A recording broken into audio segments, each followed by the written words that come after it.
বলছি দিদি, আমরা আপনার সম্পর্কে অনেক জেনেছি, অনেক শুনেছি। তা আপনার মুখ থেকে কিছু শুনতে চাই। আপনারা যে কি শোনেন মানে কি বলবো, এসব বলতে আমার ভীষণ লজ্জা লাগে। তো যাই হোক, যখন শুনতে চাইছেন তখন বলি।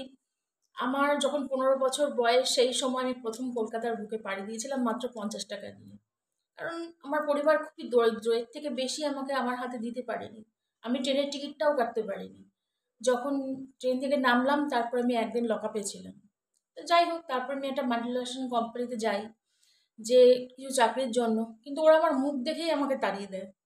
আমার কিন্তু এসব নিয়ে কোনো অহংকার নেই, কিন্তু তাও তোমাদের সঙ্গে শেয়ার করছি। তো যাই হোক, তারপর আমি আহ, ফিরে আসি, রাস্তায় রাস্তায় ঘুরে বেড়াই।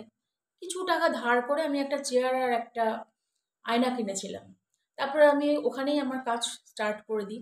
তো সেই সেই জায়গাটার থেকে আজকের ডেটে আমি 15টা পার্লারের মালিক। বাহ। তো ব্যাপারটা হচ্ছে, এই পার্লারগুলো একটাও আমি এখনো ওপেনিং করতে পারিনি, কিন্তু প্রচেষ্টায় আছি। আর আমার এরপরে এরপরে যে আমার উদ্দেশ্য, সেটা হচ্ছে আমি দুবাইয়ের বুকে পাড়ি দিতে চাই, এবং সেখানে গিয়ে আমি কি করতে পারি সেটা একবার দেখতে চাই। তো এত বছরের মধ্যে আমার মানে আর্থিক কিছু কিছু উন্নতি হয়েছে, কিন্তু সেরকমভাবে আমি কিছু করে উঠতে পারিনি। কিন্তু তার জন্য কিন্তু আমার কোনো অহংকার নেই। আমি খুব সাধারণ। বাড়িতে আমি সবসময় পান্তা ভাত খাই। আমি এরমভাবেই চলতে পছন্দ করি। কি বলছেন? আর ধুর। ব্যাপারটা হচ্ছে যে এত আমি মানে নিজের ব্যাপারে বলি না।